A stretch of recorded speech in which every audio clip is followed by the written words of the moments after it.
The nonprofit social media summit, sponsored by Neon One, is back and bigger than ever.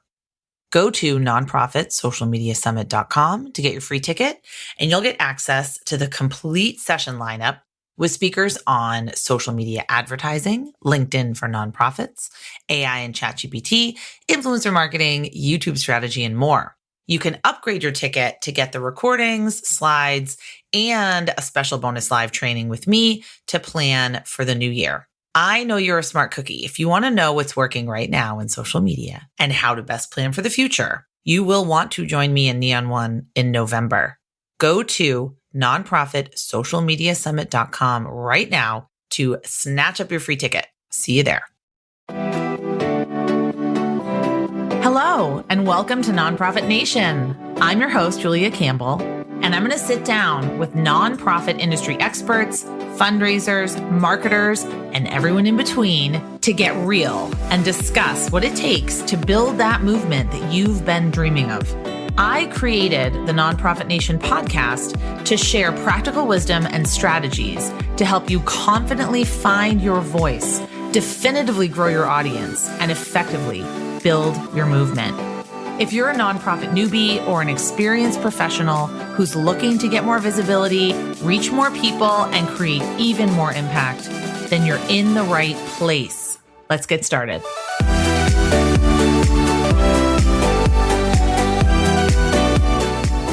Hi, everyone. Welcome or welcome back to Nonprofit Nation. I'm your host, Julia Campbell. I'm thrilled to be here with you today. The topic is something that has been on a lot of headlines, on a lot of people's minds, in a lot of conferences all over the world, and it's artificial intelligence for fundraisers. So what we know is that organizations like yours, like not all nonprofits, they're constantly seeking innovative ways to maximize their fundraising efforts. And we do know that AI, in all of its various forms, has emerged as a game changer, really revolutionizing the world of fundraising and empowering nonprofits to achieve remarkable results. Now, my guest today is my good friend and colleague, Josh Hirsch. He's a sought-after speaker on the ways in which nonprofits can unlock the potential of AI and learn how to leverage its power to supercharge their fundraising campaigns. And a little bit about Josh. He does have the receipts to prove it, okay? He's been in the nonprofit sector since 2006. He's currently the senior strategist for Soukup Strategic Solutions. He's on the faculty for the fundraising school at Indiana University Lilly Family School of Philanthropy. And he has an extensive background in social media, digital communications, and marketing, grant research, writing, individual giving, you name it.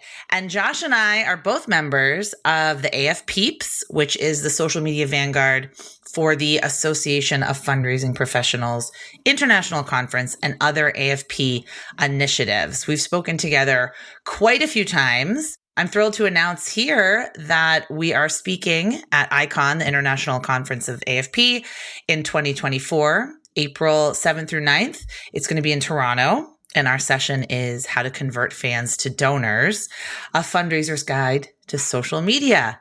So welcome to the podcast, Josh. Thanks, Julia. I'm excited to be here.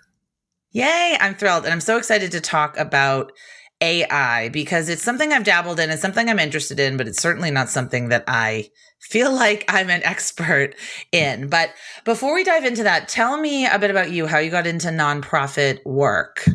I was that kid in undergrad who breezed by. I got my degree in advertising. I got a job locally in Gainesville. I didn't want to go the agency route and work for a big firm. I, didn't really know what I wanted to do at the time.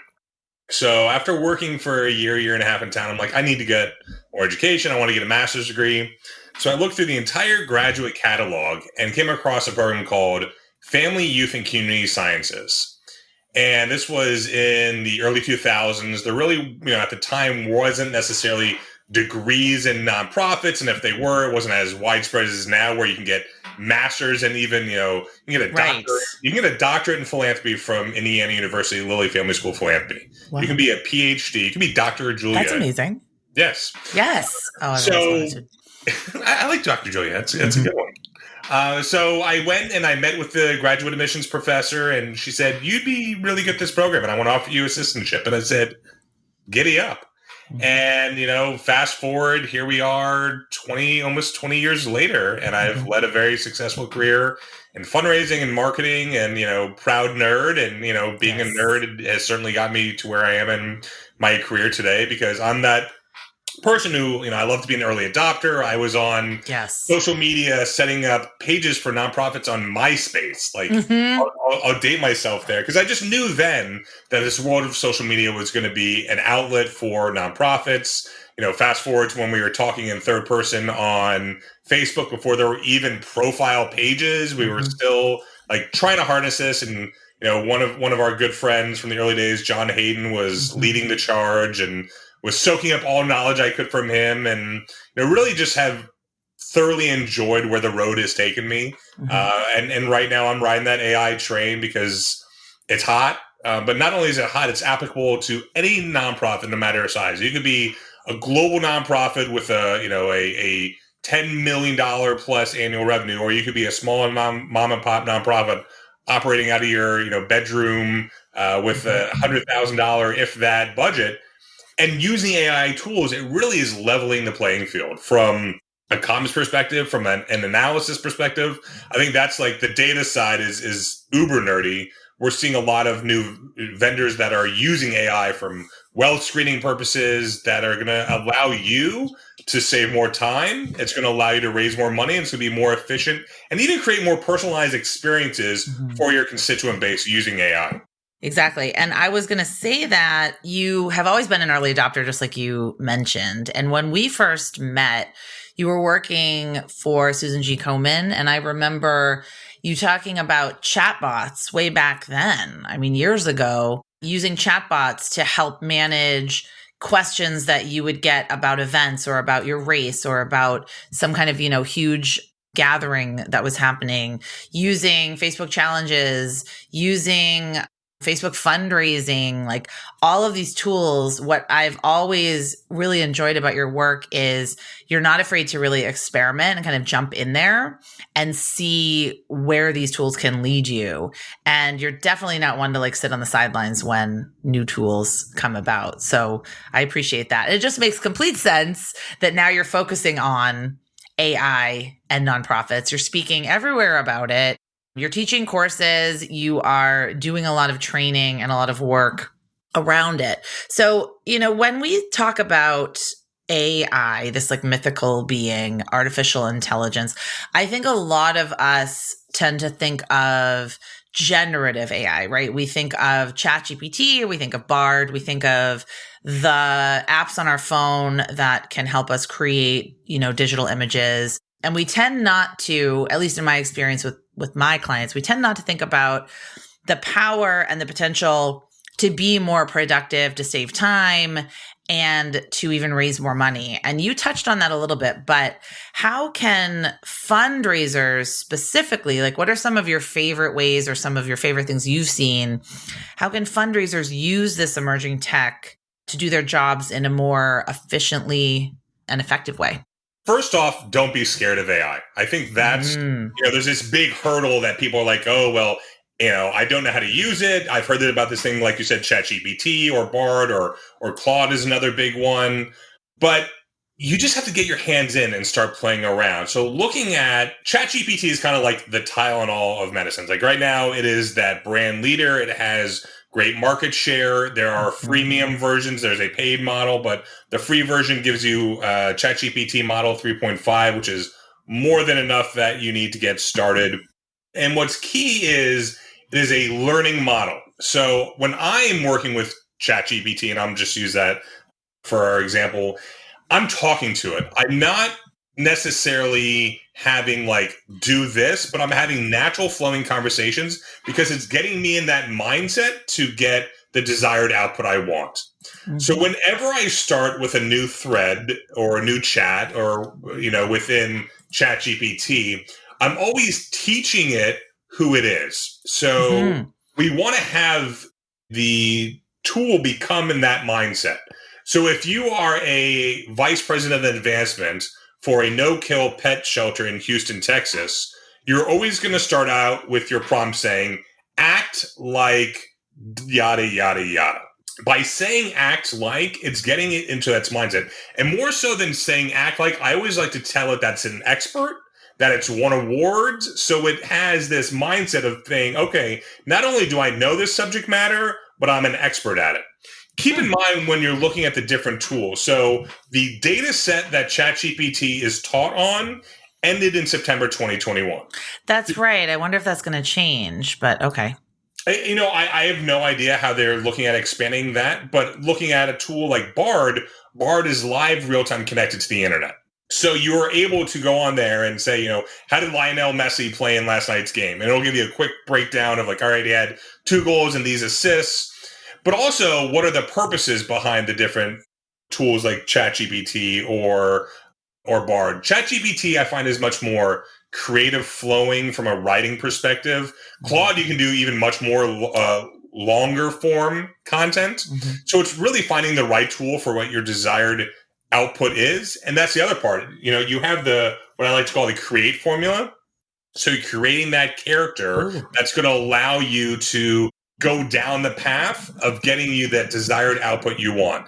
Keep in mind, your initial output most times is not going to be that final content that you're producing. Mm-hmm. You're going to continue to iterate and bring back and refine it even a little further to get your desired results.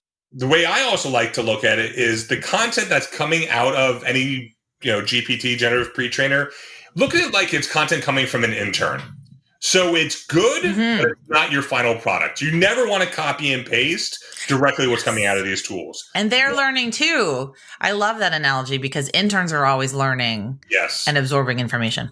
So taking that content and making sure it's in your tone. And people don't realize how much of a difference when you're teaching the tool of not only who it is, but what sort of tone to produce. And just saying the tone. And there's many different types of tones that you could be writing in, knowing what your own brand voice is. It makes such a difference in the end of that output that you're going to get. I've really played around with it a lot. And some of my favorite use cases, I do a lot of, Zoom calls with clients, and they can be an hour and a half long. And I put the transcript into ChatGPT and I say, write a summary, write an analysis, write this with 10 bullet points. And it basically is like an intern. Like you said, it's like an assistant, and it will go through the hour and a half long transcript and pull things out. Of course, it's not perfect, but it saves a lot of time and it saves a lot of energy. I've actually used this on the school committee. I'm in charge. I'm the secretary for the school committee here. And I've used it to write the first draft of notes from the meeting. It'll go through the transcript and pull out the note. It's just incredible. And like you said, the most important thing is that it does keep learning about you, your tone, and the more specific you can be, I think with the tools, it's like garbage in, garbage out. If you're putting incomplete data into the data set, you're not going to get the most accurate results. Same with, any of these tools. Absolutely. You need to be very clear about your desired output. So if you want to have a content calendar for the next 30 days, be very specific. Create a table of social post copy for Facebook, LinkedIn, Twitter, and Instagram. And I'm always going to say Twitter. It's never going to be X. Sorry. That's just how it is. Oh, I know. I mean, it is X, but I get it. Yeah. And then even more so, it's like, once you have that first iteration, you can say, include a column for a recommended graphic, include a column for recommended hashtags. And that's the other thing is I'll use these tools interchangeably depending on the specific project. So I'll jump over to Bard and say, identify the top 10 trending hashtags for a no-kill animal pet shelter in Houston, Texas. Mm-hmm. It'll give me those. And then I can bring that back over into ChatGPT, basing my content around that. Taking that first iteration, saying, all right, well, this is good. Expand upon the first sentence, make sure to include a quote from the executive director. There are times where you'll get that AI hallucination and that, that term being where AI is just completely creating things out of thin air that don't exist. So it's always important to double check your content to make sure it is exactly what you want and is a desired output. Another trick I like to use is taking past content from my organization or whatever organization I'm working with to teach it what is our flow, what is our cadence and our tone. So taking past blog posts, taking past social posts, and once you've taught it who it is, now you're saying, here's the tone we write in, and here's examples of our content. So it's learning about you, it's learning how you speak as an organization, and then what content would be applicable as you're creating your output. And I think it's important, for nonprofits to understand that AI is not really new. I mean, we've been using these tools for a while. Like I mentioned before, you were using chatbots when you were at Susan G. Komen. I'm sure you were probably using many other tools. And there are different ways, like you said, about wealth screening, donor prospecting, grant writing. There's all sorts of ways that AI can be used for those kinds of tasks. Can you talk more about maybe like how have you seen it used to really, to do research on maybe prospective donors? So what I like using it for from an analysis standpoint. So you could take your data set, and once again, let's back up. You need to have a policy within your organization for using AI. Okay. And I think it's really important that you have those guardrails in place, because some organizations say, you know what, while this is a great tool, we don't feel comfortable putting our organizational data into a tool like this. And that's fine. So you could actually go on and search Google and find out specific, data usage policies for AI, and then customize it to your own, having AI itself write a data policy for itself. So once you have that in place, you can then determine, are we going to be an organization that's going to feed donor data in? And if you are going to that step, remove any sort of unique identifying information, remove first name, last name. Some places might not want to include zip codes and age and birth date because they could, in theory, try to pull in where that's from. But the more specific data that you can put in, you could put in 30 donor records and have it identified based upon zip codes. Where is trending data happening? Where is trending giving? So then you can know, all right, well, we want to have a major gift officer go to this zip code region and identify it based upon that. You could look at past giving history and say, all right, well, this person's been giving $25 a month, and having based upon that, well, maybe we want to look at how we can move them into become a larger monthly donor, and even potential looking at our major donors to become plan giving. Another way I really like to look at it is from a sentiment analysis standpoint.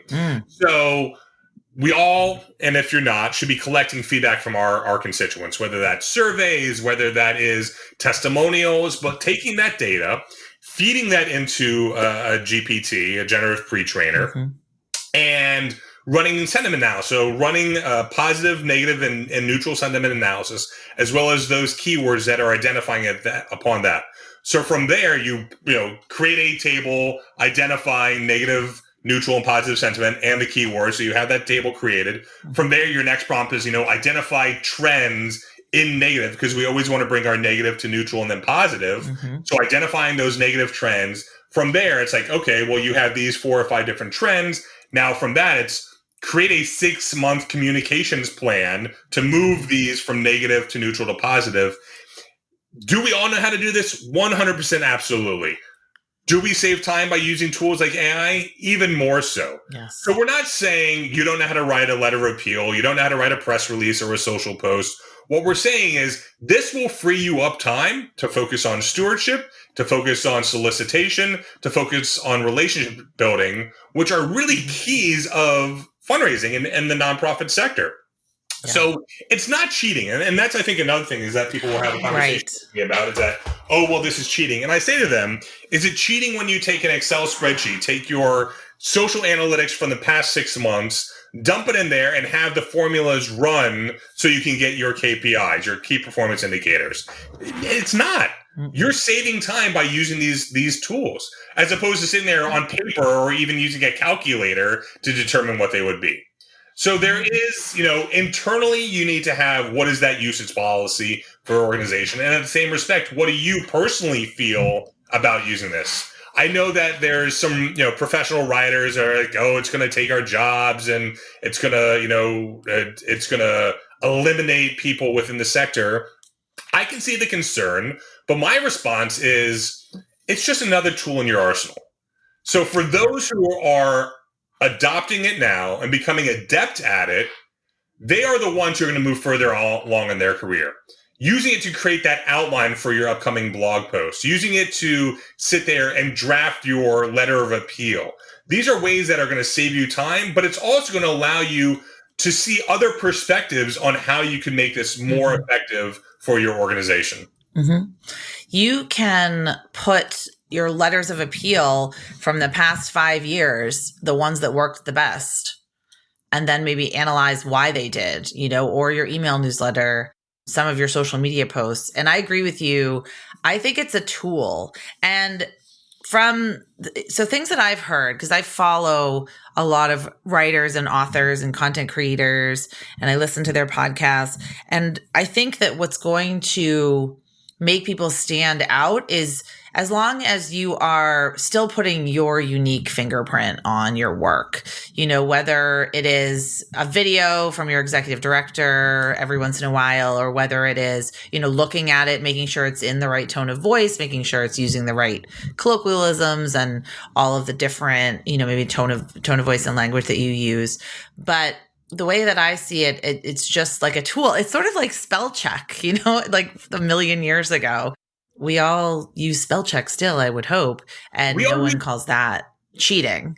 We all use Grammarly. Or if you aren't, you should be having Grammarly associated. You should be using Grammarly, yes, if you don't. It's a great tool. That is AI. If you notice when you're sitting there in Gmail and you're typing something out and it gives you a recommendation of what to complete your sentence. Or you're sitting there watching your latest show on Hulu or Netflix, and it says, based upon your viewing habits, we think you should watch this. That's AI. Or you're sitting there working in PowerPoint and you drop a picture in, and on the side, it's like, here's 5 recommendations on how to do a slide. Oh my gosh. I love that so much. That's AI. I know. I love it. It's my favorite thing. That we've all been using it in our lives almost daily. So here's just another iteration of using AI to make our lives better. Don't be afraid of it. Yep. Embrace it. Let it be more productive for your organization. So I want to go back to the AI policy. What are some components that you think we need to have in our policy around uses for AI at our organization? Well, I think that starts off like, what are your stances on donor data going into this? Are you going to stay away from it altogether?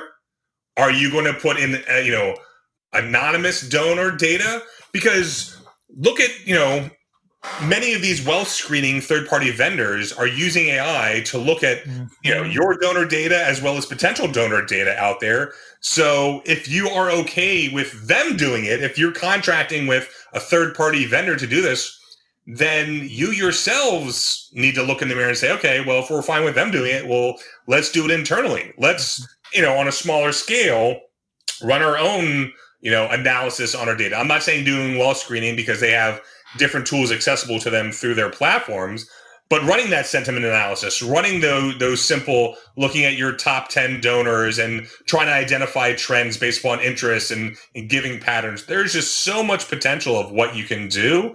The sky is really the limit. What are some pitfalls that you've seen or maybe some pitfalls that you feel nonprofits really need to avoid? It's I've created my prompts. I've got my, generative output, and I say, okay, this is great, copy and paste. And that is always a no-no because you want to, obviously have it be and feel like it's coming from you. You want to have some consistency. That's with your other content that you've produced in the past. So certainly not just setting it and forgetting it. The Ron Popeil of AI is not going to work in this sense. You need to really take time to learn the platform. And the more specific you are with your prompts, the more direct output of what your desired effects are going to be. I completely agree. And I also know, I don't really know a lot about SEO, search engine optimization, but I do know that Google has released some kind of parameters around, whether or not websites that are predominantly written by these AI tools are going to rise up in search or not. So if you do have a bunch of just cut and pasted content that's very generic, first of all, that never worked anyway. But secondly, I think you'll be demoted in search results because Google's getting smarter every day, and Bing and every other search engine. Have you seen that? I've seen it some. I haven't really, had a chance to dive into it too much. But certainly you want to make it feel like it's your own. No matter what the end content piece is going to be, it really should feel like it's coming from you. This is so interesting. I love this. So the AI policy, we'll Google it. We'll look it up. I will find some examples. Josh, if you have any examples, I'd love to put them. I'll send you a link that you can include in the show notes. I'd love to put some examples in the show notes because I know that back when, we were teaching social media to nonprofits, still now people still want examples of social media policies and digital marketing policies, digital fundraising policies. So yes, I agree. And I also believe, done is better than perfect, like done to just start an experiment. And like you said, just sort of look at it as clay and get your hands in there and try to mold it and try to use it in this way. I do feel like there's so much hype and hysteria, especially for AI and fundraising. So I appreciate that. So what are some trends that you're seeing? Like, are there things coming up on the horizon? Are there nonprofits getting this really right or getting it really wrong? I think we're still so much in the early days of using generative AI. You can be using it not just from a content perspective, but also like from a visual perspective. So there's great tools out there, Midjourney being one of them, that you might not have a picture of that dog at the dog park with their best friends that you just rescued. And that you've got this time pressing nature that you need to get out this content piece that you've just secured a major federal grant, but you really want to be able to promote it with a great picture. Don't use stock imagery because stock looks like stock. You can go into sites like Unsplash, and I love Unsplash. Yes. I think it's the best stock, non-stock site that is out there. But using generative AI tools like Midjourney to create those images for your content pieces. I won't. Don't tell anyone. Midjourney. Tell me more about Midjourney. Well, but don't tell anyone. So my son's project on the Midwest this week, he wanted a picture of a barn. We couldn't find a barn, so I went to Midjourney and we created an image that he could use in his assignment. And it looks and feels and is exactly like a real barn on a farm. But I didn't have a chance to take a picture. I wasn't able to find one on a stock site that I liked. So we sat there and created an image for him, and it worked. And it's not something to be afraid of. But once again, going back to your data usage policy of AI, if you're like, what? We're only going to use actual images that we take, then you know immediately what those guardrails are for your organization. Yes. So I think that's really the important part before, jump in. I want you to listen to this podcast. I want you to sit there and sign up for one of these platforms and just start playing around. But once you start looking at ways that you can start to implement it to your organization, if you don't have a policy in place, create one to start. And that'll give you those guardrails from where to work from. I think that is such great advice because we do need those guardrails sooner rather than later. And we also need to understand the ways in which we're using these tools. And the important thing to know about a policy is that can always be changed. It can be updated. You can review it in 6 months and say, this is not working for us. It's not set in stone, but it is important when you're exploring using these tools. And I know that this is a question that people have in their mind. So far, we've mentioned ChatGPT, Bard, Claude in terms of the generative AI. And then you've mentioned Grammarly. I'm going to put all these in the show notes. Unsplash, which I love, which is a great site to get photos. And then Midjourney. What are your other favorite tools? What are some other tools you like? There's a couple Chrome extensions that you can use on top of ChatGPT itself. So AI PRM is a good one. There's Superpower ChatGPT, I believe, or Superpower GPT, I believe it's called. You don't need these extensions. You can do everything fine right out of the box with it. It just helps with a little bit of functionality from a UI, UX perspective. Even something as simple as creating folders that you can then drag additional chats so it's not just one huge long list. Yes. Some of them allow you to select the type of writing style or tone. While I don't necessarily select those, I will use those as guides and influence for it's like, okay, well, maybe I want to write this piece in an optimistic, friendly, lighthearted tone. And using that as an idea base to go from there. And that's the other thing is we are seeing new tools designed on a daily basis. You've got music generative tools that are out there. You've got, so the really nerdiness level, you've got something like 11 Labs or DID, which will create, and it doesn't sound robotic anymore. You could sit there and create voiceovers for your content pieces and feed whatever script you want in, select from a dozen or so more different voices, male, female, accents, and it sounds and feels like a real person that's reciting your script. It's wild.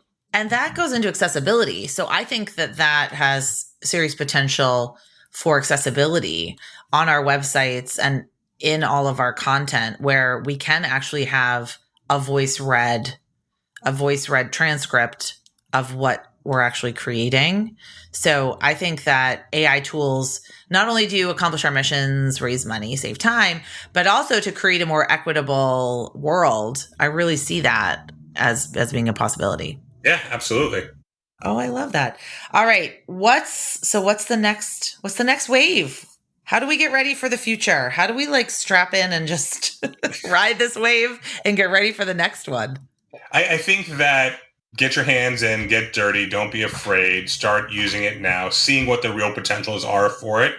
As far as what's coming next, I think we're just going to see these language models become more and more adept at your specific nature. So I think the next step is, all right, okay, I'm a large health nonprofit. We have this great data set, starting to build your own LLMs, your own large language models that are specifically niche for your organization. So you could sit there and it's taking the chatbot to the next level. With a chatbot, it's built on a specific data set, whereas a large language model, it could be really infinite. So when you're sitting there and you have that assistant on your website and someone goes on and types, where can I find resources about? If that isn't put into the specific data set for your chatbot, it's going to return, error message, ask again. Whereas with a large language model that's built upon your own data set, you're having a natural free-flowing conversation. So seeing these AI customer service bots becoming much more sentient, if you will. And I think that just opens up such a huge possibility on our websites, on our social media accounts, because say you are running a large campaign, or say you are organizing a big event and you have to be out and about in the field and you can't be managing all of these messages that come in. And Josh, you well know, it's always, what time does it start? Where do we go? Where do I go for directions? Like the same 10 questions, I would say. And you can train the chatbot to automatically answer those questions. And then, of course, if other questions come in, you can manually answer them. But I think it just saves so much time. And then people get an instant response, which is what they want and what they're desiring anyway, rather than having to wait around for you. So I really am a huge fan. I think chatbots are also just becoming more and more accepted and ubiquitous and popular. People are using them for all sorts of different things. So I think that's great. Well, where can people find more about you, your work, and the places you work, and more about your work with AI and nonprofits? Sure. I'd say, reach out to me on LinkedIn. Julia's going to drop my URL link down in the show notes. That's the best way to get a hold of me. Back in the day, I would say Twitter, but it's just not what it used to be. So I feel that LinkedIn is the best and that's spot. where we met. That is where we met. It was. It's where I met all my good friends almost in the sector. It was at N10 in New Orleans 5-6 years ago now. But it was through Twitter, and it's just not the same anymore. But yeah, connect with me on LinkedIn. You can find me on my organization's website, Soukup Strategic Solutions, where I'm the senior strategist, and get to work with amazing nonprofits all over this country, helping them raise more money and be more effective with what they're trying to do and make the world a better place. Yes, and I forgot to mention that we are very lucky to have Josh speaking at the Nonprofit Social Media Summit in November. I will be doing a lot of different promotion and podcasts around that, but he will be speaking on this topic and, how to use it for content creation and his favorite tools, all sorts of things, going much more in depth. But I know that's one of your most popular talks, is one of your favorite tools, whether it be content creation, social media, now it's AI. You are the tools master. So you are like the tools nerd of the AF peeps. Well, more than that, I think, and what I love to do when I present is not just tell you how to do it, but show you how to do it. Yes. And I think that makes so much of a difference when you're processing the information. You're able to watch someone live on stage there or in your little Brady Bunch world here, how to actually use this tools. Concepts are great, strategy is great, but when you see those put into action, it starts to click a little more in your head that, okay, this is how we apply it. And that's really just always been my teaching style. And I think it makes such a difference when you are in this techie, nerdy, digital comms, niche that I've really grown into. It makes a difference when you're trying to get your points across. Yes, amazing. So go to nonprofitsocialmediasummit.com and register, get your free registration. You can look at all the sessions. And then also, I hope you can join us if you are at AFP, the International Conference Icon, in April in Toronto. Look us up, come to our session. I was going to say tweet us. It's just such a habit. Use the app, I guess. Yeah, use the app or, like I said, reach out to us on LinkedIn. Yeah. Find us there. It's the best way to stay in touch. I find it now better when I go to conferences and speaking gigs to share a QR code to connect with me on LinkedIn, because I get your business card and that's great. It comes back to my office. It sits on my desk. I'm like it stands. Whereas you connect with me on LinkedIn and send me a message there, boom, it's instant connection, and it's a chance for us to continue that networking and that relationship forward. Yeah, no, I completely agree. I love that. All right. Well, thank you so much for being here, Josh. I really appreciate it. This is such a great topic, and we'll have to have you on again as the landscape emerges and changes. My pleasure. Always a good time getting together with you, Julia, and sharing and talking nerdy digital comms for nonprofits.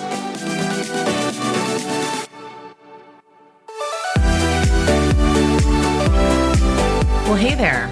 I wanted to say thank you for tuning into my show and for listening all the way to the end. If you really enjoyed today's conversation, make sure to subscribe to the show in your favorite podcast app, and you'll get new episodes downloaded as soon as they come out. I would love if you left me a rating or a review, because this tells other people that my podcast is worth listening to. And then me and my guests can reach even more earbuds and create even more impact. So that's pretty much it. I'll be back soon with a brand new episode. But until then, you can find me on Instagram at JuliaCampbell77. Keep changing the world, you nonprofit unicorn.